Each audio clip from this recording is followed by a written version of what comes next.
Hello and welcome to a Smurd video, and today we're looking at Transformers, Earthrise, War for Cybertron Trilogy, Smokescreen.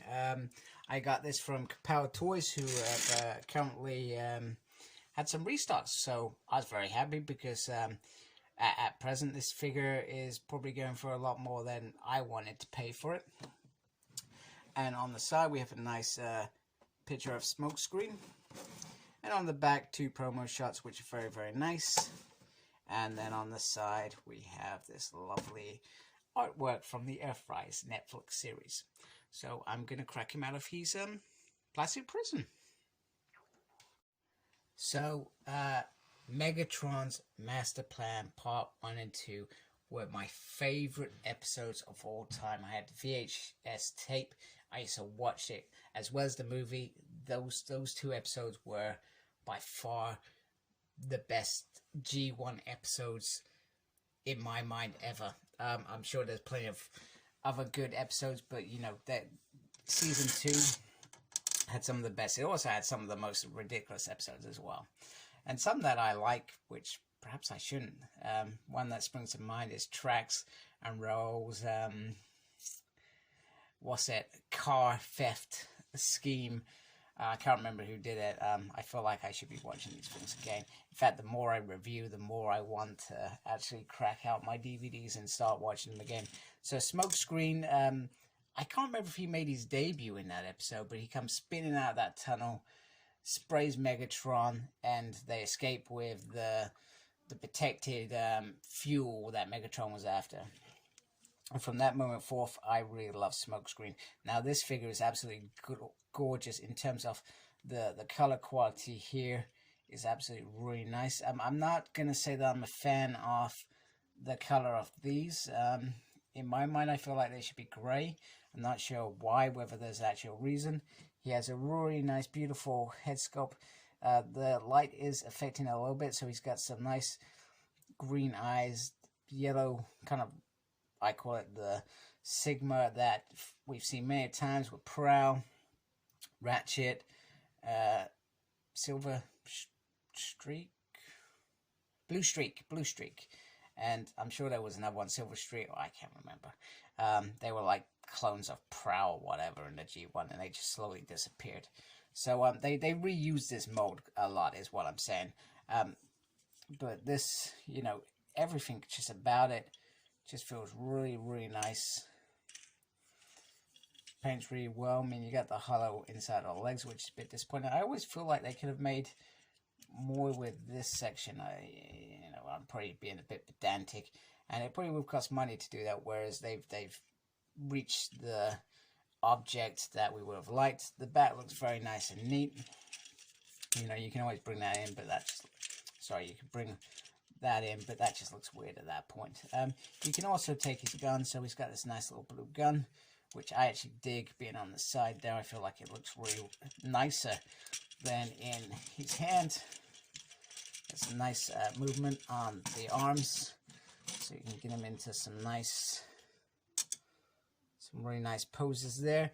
You can also, if you like, take the gun and put it on the back as storage if you want. Not sure why you would, but you can. And literally from what I'm seeing is pretty much he has the same mode as Prowl, and I'm going to transform him in a minute. I feel like it all feels like the same transformation.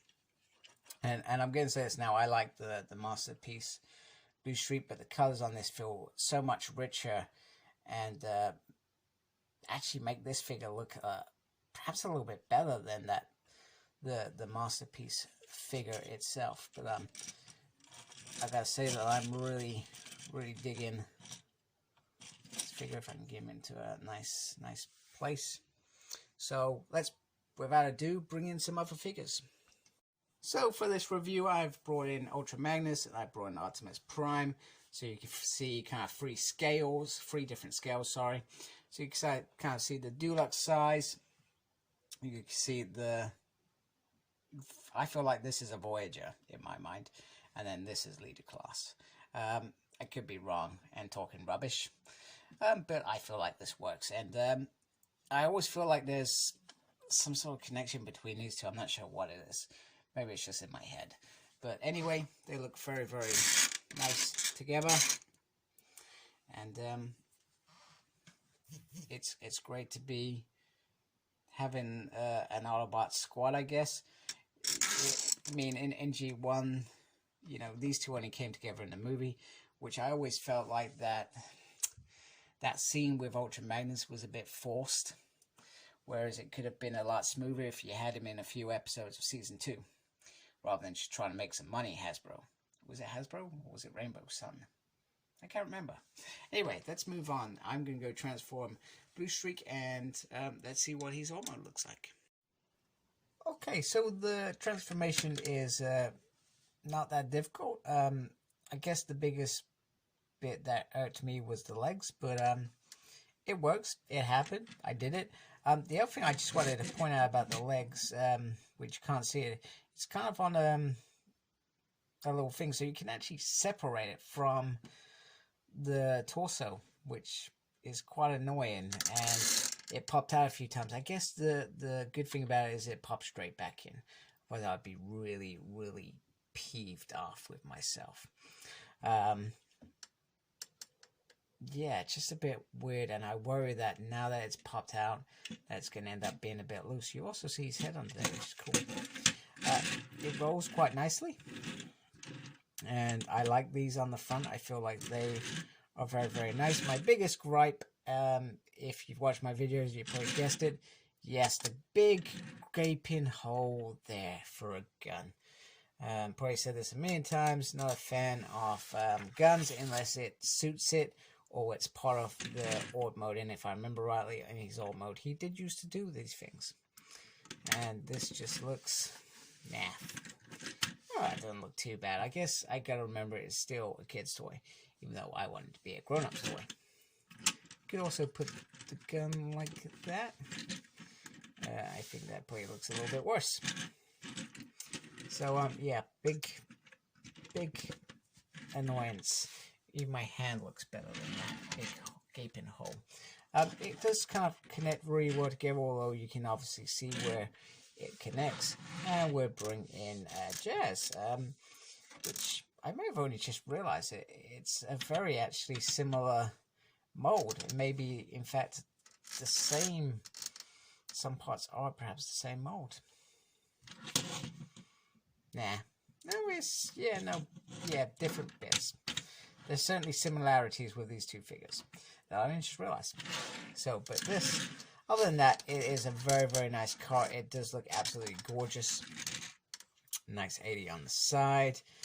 You can see the plastic peg there, which is, eek. But what are you going to do? It's a 20 quid toy. I can't complain, and how good it looks. You know, I've got to get over these minor gripes, I think. So, car mode is great. So, one thing I didn't show is you can combine the two smaller guns on the side. It actually looks not that bad, to be honest with you. It reminds me of Target Masters.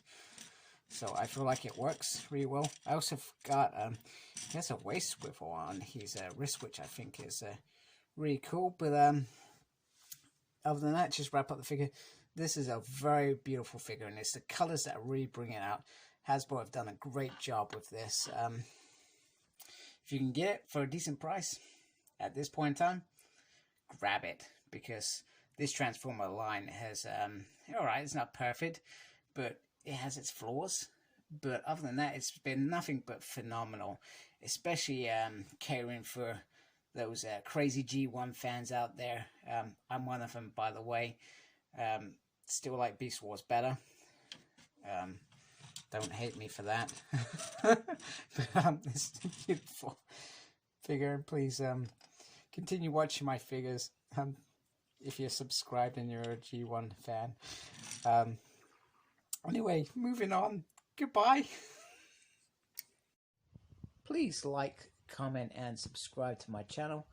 Follow me on Instagram, CyclopsSmurd. I'm on Twitter at SmurdP. No idea what I'm doing there. I'm also got a page on Facebook, SmurdP. And embrace the geekiness. Thank you for watching. Take care. Goodbye.